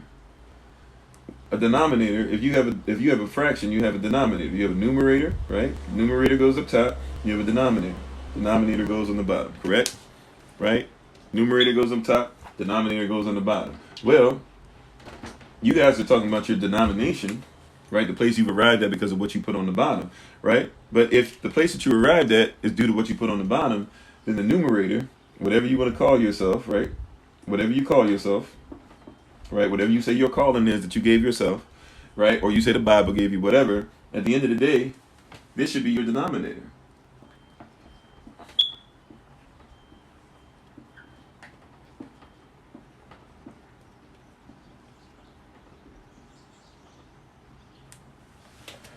Right? At the end of the day, that's your denominator. That's Yahshua, or who people call the Christ, or call Jesus even. If he's the denominator, then all your other stuff you talking about don't even matter to me. I need to follow what he said. Right? And then whatever I put on him as the foundation, that's what will last. That's what will be infinite. But people have taken the fine, right, the actual word, right, of denomination, and they got you to believe that denomination is actually supposed to be on top. So now what's happened is they've reversed it. Now you believe, right, you like the name Jesus or Yeshua or Yeshua or Christ, etc., right? You like the name, right, the authority, and everything's based on the authority, right? But you like the authority, however you put the calling or what somebody called themselves as a denominator. You say you say we believe in Christ, and I believe in him because of my denomination. No. I believe in Christ, and so because he is the denomination. So anything that doesn't fit and stand on top of my denomination, it cannot be added, right? You guys get the principle? Right? So check this out. We've done this a long time ago. Let's put this back on real quick, because this probably isn't on the modern YouTube stuff anyways, right? If I say 1 plus 1 equals 2, right? That's not really what's going on, correct? Because in order for this to actually be added up, the denomination must be the same. So if I say 1 over 1 plus 1 over 1 equals 2 over 1, then that's correct. Because the denominator has to be the same in order for us to even get the numerator of what we're going through correct. If this is not the same, Hear, O Israel, Yahweh Elohim, Yahweh Elohim is one, he is Allah, and you must love him with one heart or all your heart, one soul, all your soul, one mind, all your mind, and what? Therefore you can love him with all your strength. It has to be one. Do not be double-minded. Do not have to where you have one denominator here and you have one denominator here talking about we equal the same thing. You can't have a Baptist denomination and a Kojic denomination and both of them say that we have the same belief system. It doesn't work. That's why they're fighting, because they're so busy fighting about the denominator rather than realizing the denominator should be something that is infinite. If he cannot change, if he's the same today as he was tomorrow, as he is going to be the next day, then it means, guess what? That is what your denomination is. Right? You said 3, always going on about 3, I hear you, right? That's what your denomination should be. But our denominations are based off of foolishness. Our denomination is based off of everything except what cannot change, right? Think about this. If I were to take this same thing, all I have to do to mess up this equation is introduce another denominator, another denomination. All I got to do to make this wrong is do this, because now what I'm saying is 1 + 1 = 1. Well, you know that's not right, but somehow, some way, you believe that a truth, right? That Yahshua over whatever you're denying, like let's say Yahshua over Baptist, right? And Yahshua over Baptist is equal to Yahshua over Kojic. Now I'm not here to talk bad about Kojic or Baptist or whatever. I'm telling you we should all have one denomination, which is the same, right? Or let's say it like this: you believe that Kojic or Yahshua over Kojic. And because that's what you're saying, like he's over us. He's over us. So you're saying he's over, Yahshua is over the Kojic, plus Yahshua over the Kojic is the same as Yahshua over the Baptist. It doesn't make sense. It's cognitive dissonance. It's cognitive dissonance. Well, it does take 2 people to make another person, so you can say 1 + 1 = 1 person, but technically those 3 are 3 people, right? So even though it takes 2 people to make 1 person, right? 1 + 1 = 1 other person. What you're saying is there's 1 other person. Right? So even in what you're talking about, right? And I'm not trying to argue with you here, but even in what you're talking about 1 + 1, right? Might have gave birth to another one, so we equal 1. But guess what? So 1 + 1, right? 2 of us together, right? Us being 1, us coming together and being 1. See, like you see what I'm saying? The concept, like even in that, like I guess let's go deeper in this. I didn't even intend to go there, but let's leave it intact. Let's leave the mathematical principle intact, right? 1 + 1 and 1 + 1. So 1 man that is whole in himself, who is a husband, and 1 wife who is whole within herself, she is a wife, came together and became 1. 1 + 1, they are now 1. They're 1 within themselves. They've come together and they are 1. So by what you're saying, even if you want to change the math up, which still wouldn't be right, but you're saying, well, now that means that there's 2. So they made 1 baby. Problem with that is that we have 3 people still. Right? 2 people came together and became 1. So technically, this right here is just saying nothing more. When you're talking about that type of mathematics or spirituality on it, you're just saying 2 people became 1, and 1 person equals 1 person. Husband and wife, 2 becoming 1, right? They came together, they became 1 and became 1 person. Either way we want to go by it, we have to keep the principle intact, right? But really, technically, what we're saying is there's now another life that came out of these 1, so we could still say that those same people are 3, just as, right? So yeah, I don't know if I'm going over somebody's head. I hope I'm not. We're going a little further than what I had planned. However, even if we're saying that, we see it equals 3. In a sense, right? In a sense, these 2 people became 1, right? And therefore, it could equal 2, right? But the reality is they also were fruitful. This 1 person, these 2 became 1. They became fruitful and multiplied. Right? They have more people than what they started with, and they got us to 3, right? 3 times 1, So we can go into a lot of different stuff. Obviously, we're getting into some stuff that's like way more advanced than what we're trying to talk to as far as leaving intact, right? But at the end of the day, I get you, I hear you, but we're still dealing with what? We're still dealing with the principle, with the rule, right? Because Yahweh made everybody, but at the same time, he says we should be 1. He's in heaven, we're on earth, but he says, hey, the kingdom of heaven can be in you. So there's 2 different planes, but at the same time, the planes are connected. Right? Like all this stuff is talking about what is fine. We have to leave the concept fine. You said several minds, but one Elohim, seeing all things in their way. Well, if they're seeing all things in their way, once again, so somebody says, 1, what you're saying is 1 + 1, right, equals 2, but you're saying this person has decided they see it this way, and this person has decided they see it this way, right? But it still should equal this. At some point, we have to, right? At some point, we have to say this doesn't necessarily end up correct. Right? Right? So we have to at some point say, well, something's not adding up. right? And that's what we're doing in society. People are fighting and saying things don't seem to be adding up, right? And so at some point we have to say, well, if they're not adding up, let's deal with the underlying issue. Let's deal with the foundational principle. Let's deal with the heart of the matter. There's something wrong that's stopping you from getting a simple equation. Is it like, has anybody ever thought about the fact that it should be very simple to say that racism is real and that it should be something that we get rid of? And that shouldn't be an argument. Yet that's one of the biggest arguments that exists. When you check out TikTok today, scroll long enough and you will find somebody talking about racism. And you will find somebody else saying that it's not real. It is one of the issue. It is one of the most simple issues ever to have a system set up on competition, no matter what the race that you're talking about is. Any competition that says that, or a system based on the competition that has to say somebody's better than the other. That's why you have never heard me say one time that I'm better than anybody because I'm black, right? Because I would never reverse it. I would never be a reverse racist. Right? Before we even get into the who owns the system and all that stuff, no, just simple to put, I don't believe in racism. I don't believe that because somebody is of a certain race that they should rig the competition to make sure that they're better. I believe in truth and fact. I believe in reality. You've never heard me. As much as people come on here talking about, oh, here's somebody else. I see his hair. I see his clothes. He must hate white people. You've never heard. You've never heard me do that. And you never will. You want to know why? Because it doesn't exist. You'll never hear me discuss something that does not exist. You'll never hear me up here talking about all the Edomites are white and all of Esau is white because Esau came out the same thing that we came out of. Even if you want to say Esau is white, that's still my brother. That's still Israel's brother. Now, it even says that they might have to be in servitude, all these things you want to get into, whatever. Look, we can have that conversation later. I'm talking about that's still our brother. So I'm still responsible for my brother. Like, so any way you want to look at it, like, even if you believe that, right? You're saying, so your brother is the devil. So you're like, yeah, he might be my brother, but he's the devil. Okay, where does the Bible tell you that Enoch is everything that, Enoch, Esau, everything about Esau, right? And then even when you say that, what's the context of it? Esau is Israel's cousin.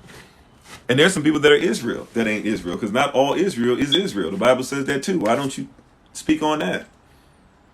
You see what I'm saying? You will never hear me because I'm going to leave it fine. I'm going to leave it intact. I'm not here to try and make one person feel better than the other just because they're black, white, just because they're blacker than this.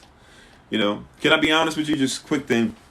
Even with my children, I've had to deal with that because my children, just like all people, form black, right? Like all colors of the spectrum get us to black, right? And black gives all colors of the spectrum. If I were to color and keep putting different colors on here and just keep coloring and put another color over here, like eventually what's going to happen is it's just going to be darker and darker and darker and it'll become black, right? So I have children who are of different color, and my children, because they're in this system, before I even started saying anything about this system and doing what I'm doing here, right? My children, and even the ones afterwards, will ask questions sometimes about, I'm not black. And sometimes it hurts me because I'll be thinking, oh, are you white? Blah, blah, isn't that? And they're like, no, because that used to be my problem growing up because we saw white as being better. They're not necessarily in that environment all the time, so they don't think of it the same. But then they'll be like, well, I'm not as dark as you, or I'm not as dark as my brother, or I'm not as dark. And it's like, no. Like, we all make up black. Like, don't get it twisted. Like that's part of the thing we're trying to teach you is that when we talk about blackness, we're not talking right. Or if you want to talk about negrito, which by the way is actually the oldest form of black people, according to science. When you're talking about negrito, negro, or negro actually came from black people speaking it. So when somebody tells you what is negro didn't exist, right? Like they try to do through law, right? If you go through law and you write out something, you want to make sure that you never put Negro or black. You want to make sure that you put natural person, because black is as natural as you get, but you have to legally put it down, right? But when we're talking about like actual terms where they came from, African people use the term Negro. That's where they came from, Negro, right? Or Niger. That's where they got that word Nigge, from, right? Because they couldn't pronounce something, but they were trying to make fun of us. But that's what we called ourselves. We were kings and queens. And so over time, like Ethiopians, things like that. So over time, when they refer to an Ethiopian, when they refer to somebody who's Kush, when they refer to somebody who's Negro, when they refer to somebody who's Niger or Niger, Negus, etc., when they would refer to us and know that we were black. So that's right. So that's why in Spain, in England, in Russia, and other places, right, when they saw Moors and they saw black people, they would refer to us as these names, right? And that's why the term black now, when you speak Spanish and you say, camisa negra, you're saying that's a black shirt, because they saw black people that were dark, and so they referred to now the color black, especially now black is, especially in a lot of these places, a negative term, because they did not like black people, especially Spanish people who had black people who were over them for a time, or even Russian people who had we know about Hannibal, where there was somebody named Gannibal, and Gannibal was a general in Russia, and he was somebody who had power, and they were afraid he was going to become a king. He was actually a slave who was a prince in Africa, was made to be a slave under the king, who was related to Queen Catherine's husband, who we were talking about earlier. Gannibal actually became a powerful general. His grandson would become what some people consider to be the greatest poet and greatest writer of all time, right? And he's the some person who helped to actually create what is now known as the Russian language, right? So but they would call us, when they saw us, they would call us negro. They would call us these things. And so in English, the closest thing you have to negro is black. Right? So basically, they in matter of fact, in Ireland, they respect us so much that they don't even like to call black people black. They like to call us blue. So if you ever go to Ireland and somebody calls you blue, or they talk about the blue man, that's why you even have heard of groups called the blue man group, even though it's white people in blue face, it's technically white people in black face. But if you see a blue man, or you hear about a blue man from an Irish person, they're actually telling you it's a black person. But over there, black. Because there was even some racism stuff there, and there were black people who used to own stuff over there. So when you hear black, Blackpool, things like that, they're talking about a devil. So people in Ireland don't like to do anything that could seem to be racist, at least a lot of them, not all of them, but a lot of them. So what do they do instead? They will call you blue, because they're like, okay, they know about Nigerian people, they know that there were blue black people over there, and it's just better to not call you black, because in our language, black means devil, right? Like, this is all stuff that's fine. But it's been redefined so much that we've ended up with these definitions. Like, if you start going back into this stuff, you will find out easily what we're talking about. I'm sorry, Aqua said exactly how many tyrants have wanted to impose their ideology. Trujillo was one. He said, what do they call it? Something more? I mean, they call it more, or blackamoor, even, right? Yeah, I'm with you on that, right? Or even just more. More in general means black. People think more is religion now. Like, right? No, more is black. They knew who the Moors were. I just put up a video on TikTok, if you want to watch it at your own leisure, where it talks about how the Confederate flag was actually was a native flag by who we call Iroquois now, that were the Haudenosaunee people, and it was their flag. If you go look at it, it's their flag, and in the middle of it, there used to be, in the middle of the picture, you see a Moor. They call him a Moor. He's a black native. Go figure, right? A black native person called a Moor, right? And Moors are the only or one of the only things besides calling yourself a natural person. If you don't want to call yourself a natural person when you become a sovereign, call yourself a Moor. Now you might have to dig deeper to make sure that you can prove that you have all the family stuff that will be accepted, but you can call yourself a Moor, and you can actually have, that's what you're presented as, and you will have the same rights as any natural person, because a Moor is a natural person. Now, as far as the English language is concerned, they don't like blacks, and so the color black, or they don't like black, so Spanish influenced, Negro or Negro, right? Or even colored, they don't like people of color. Those are all considered legally to be artificial people. Look it up in Black's Law Dictionary, right? In Black's Law Dictionary, the color black, Black's Law Dictionary, that is what they use for legal stuff. Now, black is actually the name of the guy who wrote the dictionary, who himself is not black, at least as far as I know. However, his dictionary is called Black's Law Dictionary. Look it up. This is why we tell you about definitions. You've arrived in a place to where you think legally, I'm going to put black or African American, which is even less of a real person, because the government started just telling people to call themselves African American when people started saying I'm black and I'm proud. Just like they started saying, get away from saying copper, even though you will find magazines like Jet and Ebony from back in the day. Look around the same time those magazines came out, you'll also see a magazine called Copper. So they had Copper and Ebony. Think about that. They knew who they were. This is within our parents' lifetime. Right? Some of our parents' lifetime, some of our grandparents' lifetime, certainly all of our great-grandparents' lifetime, where you could literally look up this stuff and say, oh, right, but nobody ever showed you that it's fine. So now, here people are trying to deal with, am I African American? People will say, oh, well, all this Black Hebrew Israelite stuff, this is new, you guys doing this. Do you know that Black Hebrew Israelite was something that's always been known? Do you know that in the late 1800s into the early 1900s, the reason why the Black Hebrew Israelite that we call the religion exists is because there was a guy who basically knew he was kind of lying, but knew that we were the Israelites. He knew that a whole bunch of people knew we were the Israelites. This is before the Jews went through the whole thing with Hitler. People knew who we were. They didn't want to give reparations, and just like people are trying to get reparations still to this day, he said, okay, let me do it like this. If they won't give us reparations because they don't like the term black, they know that Israel is a real place. They know that Israelites are real people. They know that we are the chosen people. So I'll come up with a geography and I'll say, all right, all of this tribe is in Puerto Rico, and all of this tribe is in America, and all of this tribe is over here. And we'll put a European nation in there so they don't get too offended by it. We'll say one of the European nations, they're black too, or they're other tribe. And we'll put all these 12 tribes out and we'll present it. And we'll say, hey, give us our reparations, not as black people, not as freemen, which was a legal term before you canceled that out, right? But give it to us as Israel. You're giving money to all these other countries. Why not give money to us since we're Israelites and you enslaved the Israelites? Heck, we have proof that the first churches some of the first churches that are built after all of the Civil War and stuff have Hebrew writing inside of it. He's like, this isn't even that hard for us to do. We'll just basically present our case. That's what he did. So that's why people think, oh yeah, this, Puerto Rico is these people, and Cuba are these people, and Haiti are these people, and America are these. That's why, because he did that on purpose. Now he lied, we'll be honest, like he lied, but that's where that came from.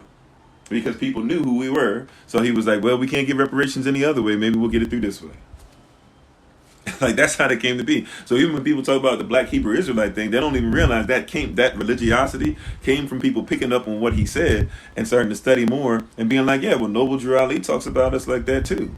And later on, Elijah Muhammad would talk about us like that. And wait a minute, like, this is mentioned sometimes by Frederick Douglass and people. Like, and there are churches out there that actually wrote in Hebrew language, Avda language. And wait a minute, there's stuff in the Bering Strait showing that there's possibility people came over the water. And wait a minute, Christopher Columbus used to have a Hebrew interpreter, and like they went back to what was fine. If we had never changed what was fine, we wouldn't have had to refine it in the first place because it would have been infinite.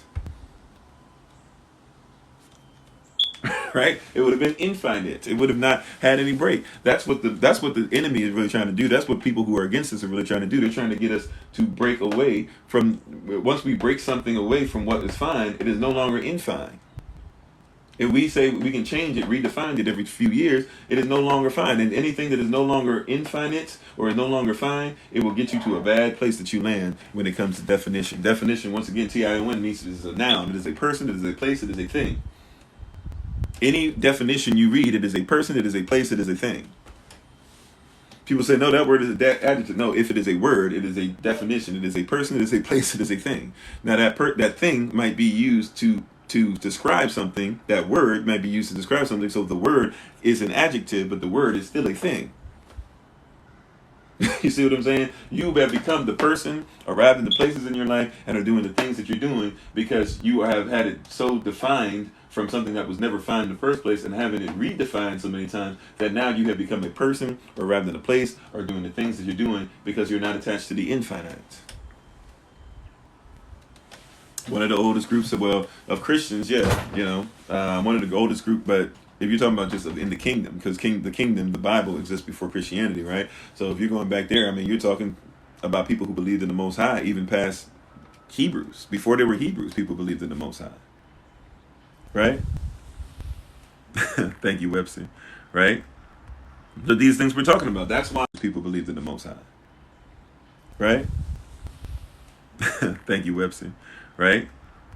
So these things we're talking about, that's why, and all these things we're saying, even when people try to talk about Old Testament, New Testament, the Old Testament, New Testament idea didn't even exist until what? Like maybe 1,000 years ago? So if it didn't exist when the Bible was written, even if you only believe in the 66 books, then why are you telling me about the New Testament? The only reason you're telling me about this is because somebody redefined it.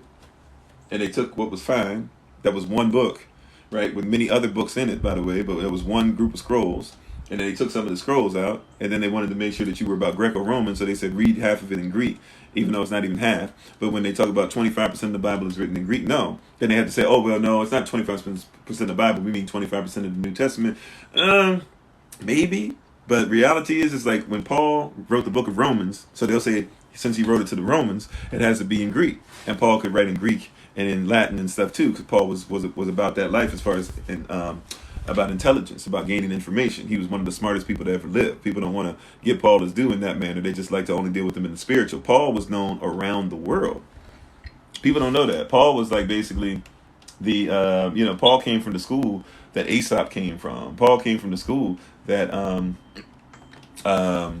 forgive me, Paul came from the school that even some of the great Greek people, you'd say that great Greek people like, the Socrates or the Platos or people like that. Paul went to that same school. He was in that same realm of thought. He was an intellectual celebrity. He was a celebrity of the day. He was a social media king of his day. He was a social media personality of his day, so to speak. That's why he says stuff like, when I found out who Yahweh really was and who Yahshua really was, everything I knew was just dumb. He said, yeah, they only had so much of the original material, and King George or whatever just dictated it. Yes and no. And I see what you're saying about the Alexandrian thing. So yes and no, like Alexandrian Bibles are different than the other Bibles, and people don't even know what you're talking about on there. But that's dealing with being fine. There's stuff that is out there still today that's intact. Like you can go to West Africa today and see scrolls that they have kept for 2,000 years. Right? Like you can go there today and read the scrolls. You don't have to like go to all of it. Like you can literally just go somewhere and say, do I have permission? You got to learn the culture. You got to learn how to read this stuff. But you can go there today and see if what we're talking about is actually real, and what parts of it, even in the King James version, whatever you're using, your Kefir, whatever, you can even see what parts don't even add up and line up with what's original. Right? The culture, the mindset. But we've gone away from the infinite, the things we should have never changed. Biggest library in the world, Alexander the Great, they just burned it down. Well, also too, so yeah, but the Alexandrians, the people that kept the Bible, the Alexandrians, before it even burned down, they had an issue, so we got to study that too. The biggest, they had this issue to where they basically they didn't believe in what the Bible really said anyway. So like when you see an NIV, that's like an Alexandrian Bible, and if you study it closely, you'll see a lot of words just straight up change. Not just talking about because they had to make sure that they made money off it, so they had to change 10% of the words. That's why I don't worry about going through other people to try and copyright my stuff. We just do it through ourselves and copyright ourselves. But in order for you to get something published, like legally, you have to make sure that you change 10% of words. Like that's what you have to do. You have to change 10% of the words. So if somebody for every 1 out of 10 words has to change it, they're not changing stuff just because they found new definitions or there's a better way of describing it or this is what the Holy Spirit led. They have to make sure that every 1 out of 10 words is different or else they can't make money. And somebody will read every last page, right? Some system will read every last page and count it up and count it out and be like, oh, yeah, they didn't do 1 out of every 10 words, right? So if you look at the Alexandrian Bible, which the NIV comes from the lineage of Alexandrian Bibles, you'll see that a whole bunch of their Bibles are a whole bunch of the Alexandrian Bibles. You will see that they have, I think it's over 100. Yeah, it's over 100 verses that are just straight missing. Right, some of them they're honest about, and they'll say, they'll put they'll say like see footnote, and on the bottom they'll say this scripture has been taken out. Right, won't necessarily tell you why, but they'll say this scripture has been taken out. And a lot of people do those things, right? And over time, that's happened a lot because people refine things or don't even know what's fine. So you could be reading the Alexandrian Bible and have no clue that you're reading an Alexandrian Bible if you didn't even know such a thing existed. Right? So you have people that are coming through a lot of different stuff and not even looking up the story of this, right? There's a story to all this. There's context for all this. I'm not saying I know every single thing either. And I could be wrong. That's why you should study everything that anybody says, including myself, to make sure that it's approved, right? And then bring it to the Most High for clarity.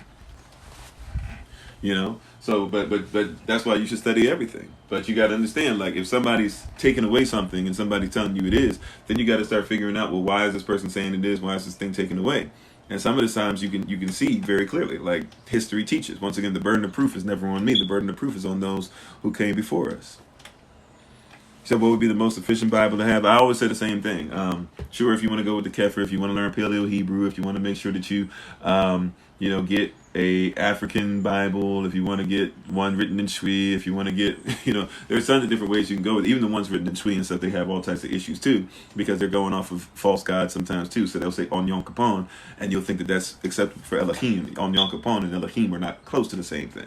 On Yom Kippur is closer to Anansi, right, than it is to Anansi, rather, than it is to Elohim, right? So you'll see a lot of different things that are that are on here, but not. And I'm sorry, I didn't. Well, I don't know. Let me just follow the lead of the moderators. Like I said, moderators sometimes have to protect me from self. So if you felt moved to do that, I'm gonna support you. But at the end of the day, like, this is the stuff that we're dealing with, that we're talking about, is people who are getting caught up. Remember we talked about yesterday that your culture informs your beliefs inform your emotion. People are getting emotional when you start breaking this down. Even if you're telling them everything correct. Like, somebody can't fight you on what the definition of fine is. And somebody can't fight you on the definition of what define is. And somebody can't fight you on what the definition of TION, right? Or what that TION does to a definition. Therefore, somebody can't fight you on definition being a noun, a person, a place, or a thing. Somebody can't fight you on re. Somebody can't fight you on infine, which means that it's infinite. It should not change. Those are things that we know, right? So if we know these things to be true, right? If we know these things to be true, right? So if we know these things to be true, right? If we know these things to be true, we know these things to be true, right? Once again, if we know these things to be true, and hopefully that didn't break us away too long, or else I won't be able to load this up on YouTube later. But if we know these things to be true, then these things are what? They are supposed to be what? They're supposed to, we should keep up the truth. We should keep them fine. And the only way to get your definition back on track, the person, the place, the thing back on track, is what? To refine it. The only way we're going to be able to do that is to do what? Is to refine it.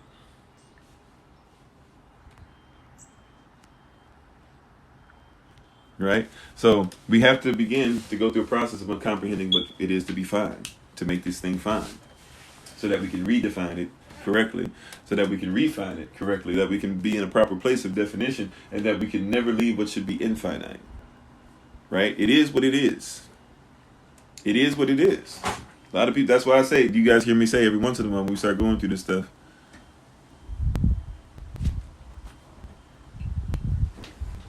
Okay. All right, I guess somebody whoever was talking, I guess they got blocked, and they're texting me now, they're going off, and they left a message for me or whatever, and they're cussing me out. But that's fine. At the end of the day, like, if you're going to refine this or redefine or define it or whatever, then you have to go by the infinite, right? Like, the infinite, it can't change.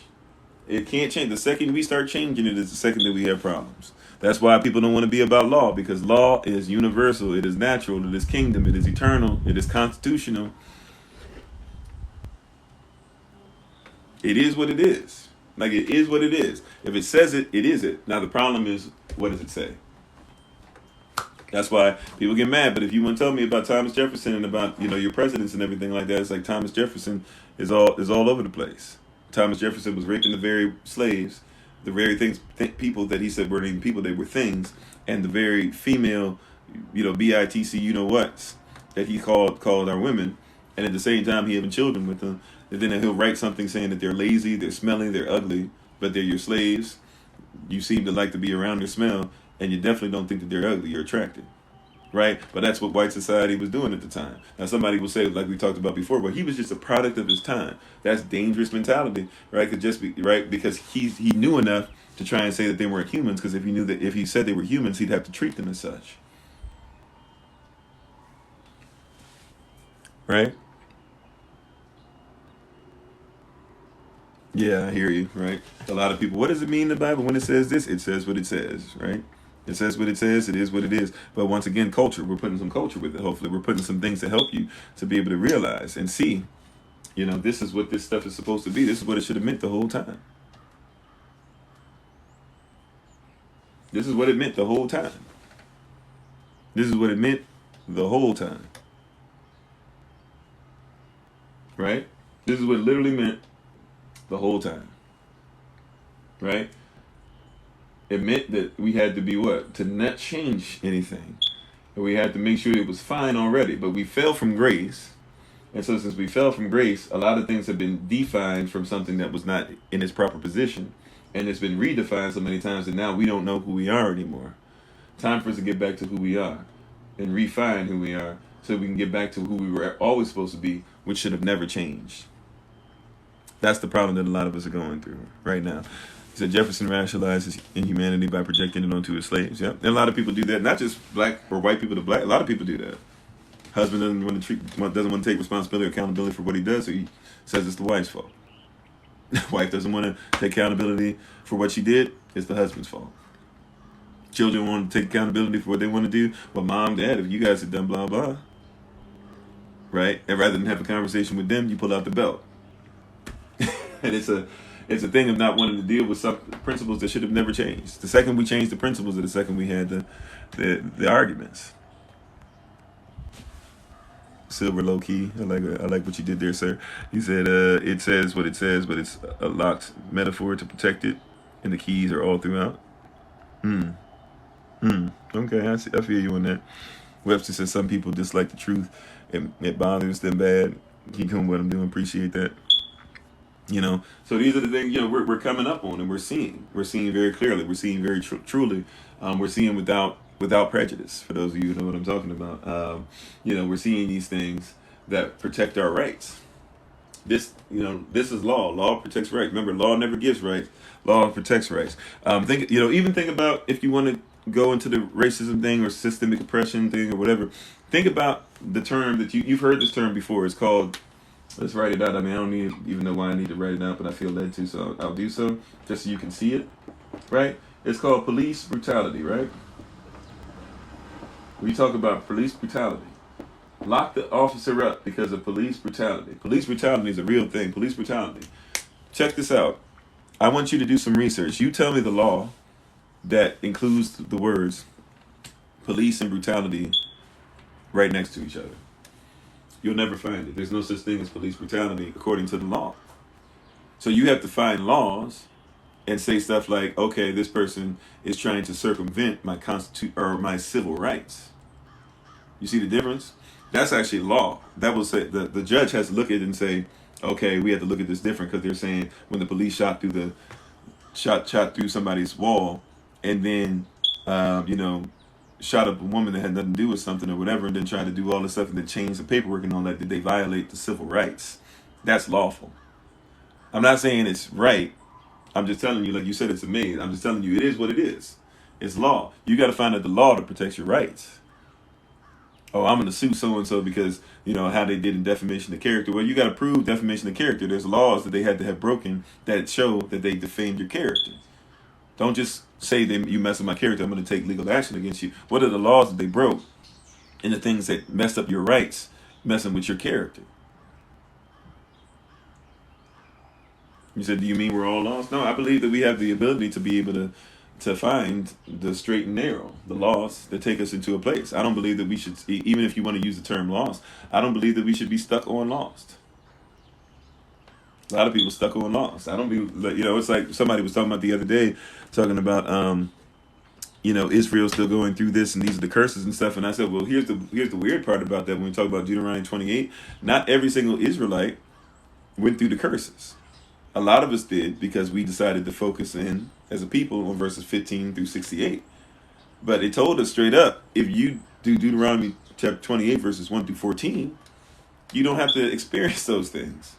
Like it told us straight up. And so the majority of us, especially even before we got scattered, but even those that got scattered after, Rome came back in 70 AC, or some people try to, hit you with the AD. When Rome comes in after that and scatters the rest of Yashvia, the 3 tribes that are left, some people would say 2.5, but I would say 3 tribes that are left. When those tribes scatter and other tribes have already scattered, the question is, when you scattered, did you keep up the belief system? There are Israelites that kept up the belief system. Right? But we don't talk about them because we only focus on the curse. I didn't get that. Could you try again? Oh, I'm sorry. I guess from my other laptop Siri, the program name Siri, I guess thought that I was talking to her. I must have said something close to Siri. However, think about that. Think about that. Like, we are so focused on we're so focused, right? Deuteronomy chapter 28 verses 1 through 14, those are the blessings. Deuteronomy chapter 28 verses 15 through 68, those are talking about curses. And many of us focused on the curses so much, or did things, focused on things that brought curses or generational curses to us so much that we lived in that for a long time, right? But many of us could have easily just focused on things, right? But we don't focus on law. We don't like law, you know? But once again, law protects rights. It's going to keep something intact. But you have to know how law works. Even law that's been messed with still has to bow down. Like, you know, in law, they can't own food, right? Like Monsanto and stuff, they do own food, but they can't own real food, right? It's illegal to own something that's not modified. That's why every shelf that you see something on, it's modified now. It's processed. It's something wild done to it. They have to change the composition of what actual food is to be allowed to be able to own it, to sell it to you. I was talking about this yesterday in Natural Medicine 1. This isn't really what we were talking about, but I got to mention this. I was like, this kind of just show how wild food is. Reese's Pieces, I don't really eat Reese's that much at all. I used to eat them way too much. I don't really eat them that much at all, but I like Reese's. I really do. I like the Reese's. I like the combination of it all that, right? They've kind of been messing with it lately and then adding stuff to it and making like the reverse version of it and doing some other stuff, and I'm not with that. Some people like the Reese's eggs and all that stuff. I never liked that stuff. However, like Reese's, just the Reese's peanut butter cup, especially the one that comes with 4 in a pack, or if it's like, they used to call it king size back in the day. I really like the Reese's, right? But I never liked Reese's Pieces. And I was always trying to figure out why. And I can't remember what exactly they put in the Reese's Pieces. But, Reese's doesn't have... Reese's has chocolate and peanut butter and some other stuff in there, right? Reese's Pieces has no chocolate. They replaced the chocolate with something else. So I don't like Reese's Pieces because they don't have chocolate. And I was always wondering, why didn't I like the taste of it? Well, come to find out, it doesn't have chocolate in it. Right? So of course, I wouldn't like the if I like Reese's Pieces, I wouldn't like the combination. If I like that combination, then they take half the combination out, besides the other stuff they throw in there. And of course, I wouldn't like Reese's Pieces. It makes sense, right? But I don't know that. And what you don't know, remember what we were talking about yesterday? Remember what we talked about yesterday? The one, and I'm hoping that we can get our... Actually, I don't know if I'm going to be able to put that recording on YouTube, so we might have to revisit that because of the way stuff worked out on TikTok. It looks like when I get something that's messed up or whatever, or anything messes up the signal, it looks like I can't bring back the whole video. So we might not be able to bring it back. So at some point we're going to have to revisit that one. But remember we were talking about yesterday, if it's one who doesn't know that they do not know, shun him. Or I'm sorry. One who does not know that he does not know is a fool. Shun him. One that knows that he does not know is teachable. Teach him. One that knows that he knows he is wise. Follow him, right? One that does not know what is fine, right, will end up doing some foolish things. You better shun the things that they're trying to teach you and define, right? One that knows that things have been redefined, they just don't know what has been redefined. They are teachable, right? They're in a place of definition of being able to teach them. Teach them. One that knows what they know, that they don't change it, they are wise. Follow them, because they're coming from an infinite place. Right? You see how all this stuff works? I love the Most High. I didn't know why we were going the order that we did. I wanted to do a lot of this stuff in a different order. And the Most High has been like, nope, you're going to do it like this, son. She's been like, no, you're going to do it like this, son. And I'm like, I don't want to do it that way. But I was obedient. I see why we had to be obedient with this now after these last couple times. You guys still should be able to catch the stuff on the podcast, by the way. I don't know if it'll be on YouTube anytime soon. We might have to revisit what we were talking about yesterday. But that blessed me, right? When he who doesn't know, or they, let's just say they, the person who doesn't know that they do not know, they are a fool. Shun them. The person that knows that they do not know is teachable. Teach them. The person who knows that they know is wise. Follow them. Right? The podcast name is it's the Kofi Afudi Podcast. And speaking of which, we'll go ahead and take our time to get ready to take our leave. We appreciate everybody for being on. That's all that I have. Holy Spirit, she said it's time to cut it off, so we're done. Thank you for being on with us. We appreciate the King and Queen and each and every one of you. Prayerfully, you were blessed by this. Remember, leave it intact. Don't allow somebody to keep changing it on you. Leave it intact. Leave it the way it was meant to be. Let it function within its original intent and its originality, right? And in its original form, it's going to be a blessing to you, right? Learn your original self. Your original self will be a blessing to the community. Your original self is what people are going to buy into, literally. When you just simply give. You don't even have to sell. We don't sell anything. We just say, hey, you can give a donation for this if you like, do this, blah, blah, blah. And people give because we just give. They want the fruit from the tree, and so they want to take care of the tree, and people will see what you have, right? Find your original self, and our prayer is that when you find that original self, and when you go through this study it to show yourself approved. Don't just hear what was said today, do what was said today.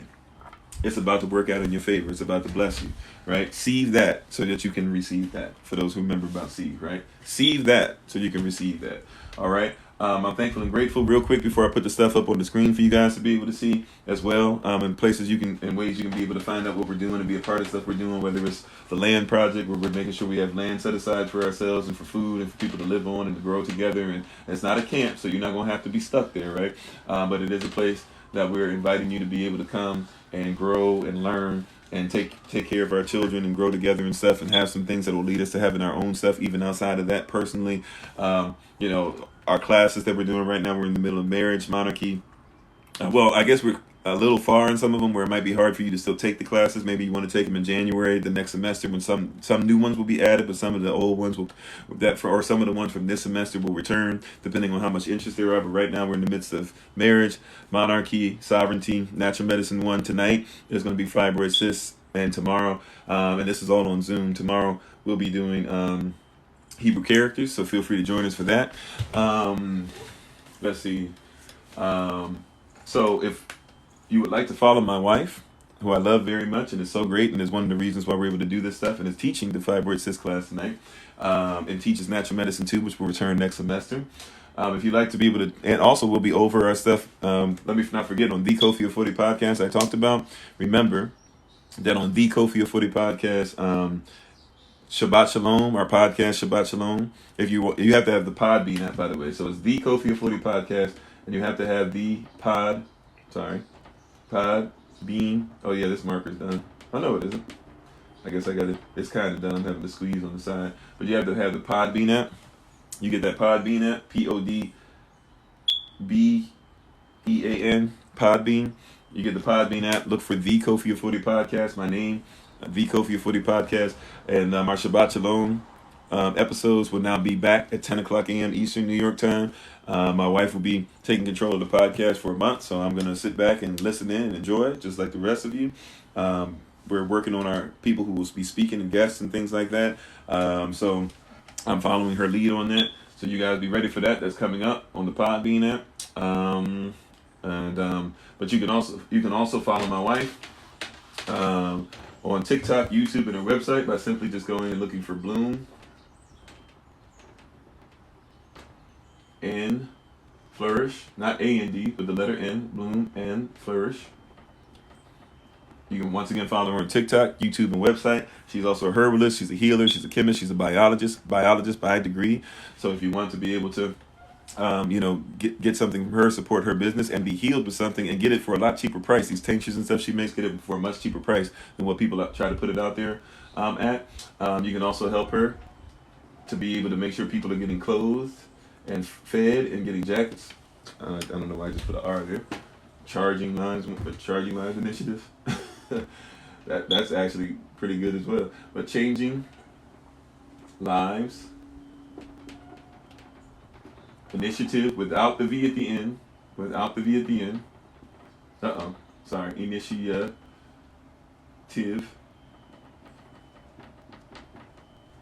And I said it without the E at the end. I'm having a tough time today. Y'all pray for me. I don't know what's going on today. Spelling wise, I'm all over the place. Changing Lives Initiative.org. Right? .org. All right, and you can also text her for more information at 410-7.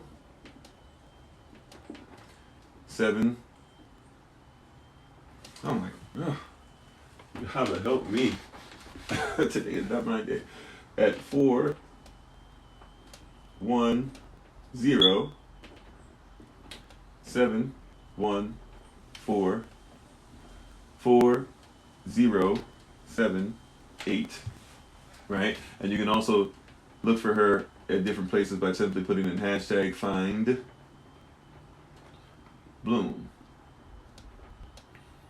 If you would like to see my son's journey, my youngest, on his journey and just starting his YouTube channel, he just literally posted like 5 videos yesterday, and I think there's going to be like 2 more coming up today.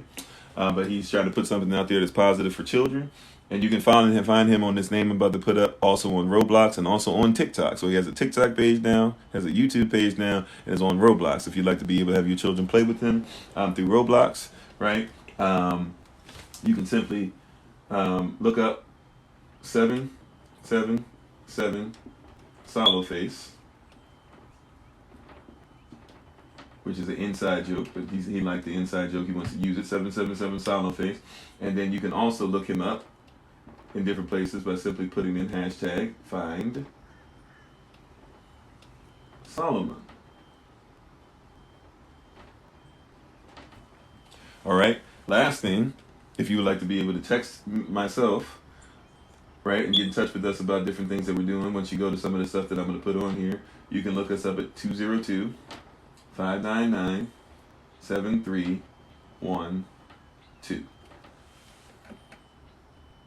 Okay? So you can text us at 202-599-7312 and take a screenshot of this, because I'm about to put the rest of the information up on the screen. So take a screenshot, write it down. I'll leave it up for 15-20 seconds. But these are places you can go to be able to check out what we're doing. It's not just about me. As I said, we're a family, and there's things that others are doing. You'll be seeing a lot more of that. Remember, we're not having our first meeting on Zoom as far as community meeting. We're not going to have that this Saturday. It will be next Saturday, November the 20th. It'll be around 11 a.m. Eastern New York time. It'll be right after we finish with the Shabbat Shalom podcast, okay? So that's what we're doing. That's where we're headed. That's what we're striving for. These are some ways that you can help. You can be informed about things. You can ask ways you can help.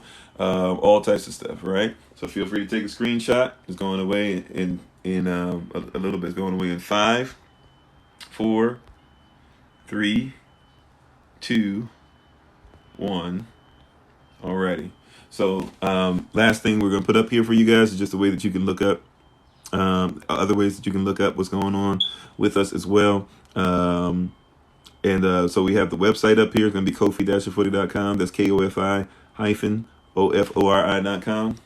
So if you'd like to look up through kofi-ofori.com or KOFI-OFORI.com to find out more information about what we're doing, feel free to do that. If you'd like to be able to look us up, to text us at another number, 410-714-5078. Again, that's 410-714-5078. And then we also can be looked up at hashtag find Kofi. That's hashtag FIND-KOFI. Hashtag FIND-KOFI, find, and then my name, Kofi, KOFI. You can find us on any platform, just about, or at least any of the major platforms.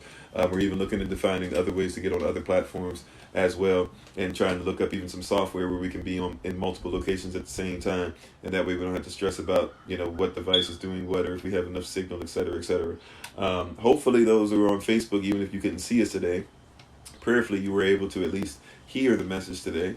And if you were, we appreciate you. I apologize I couldn't see any of your comments or anything, but I'm thankful and grateful for you all being on. Hopefully you guys will continue to be on with us in the future.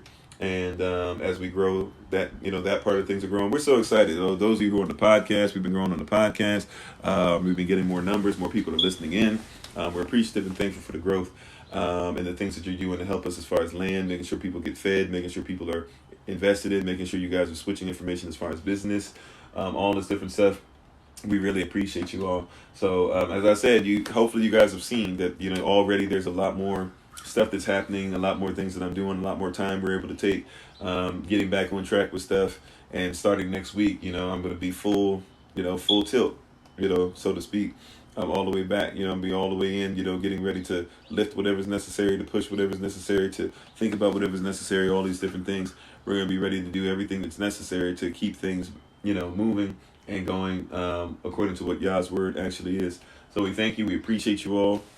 And we hope that you continue to grow with us. As always, this has been Pastor Kofi, aka the Shadow Band One, Pastor Servant of Christ, where we are always changing lives one mind at a time by being a voice of the voiceless and speaking the unspoken, until I have the great privilege, opportunity, and responsibility of being in front of you all again.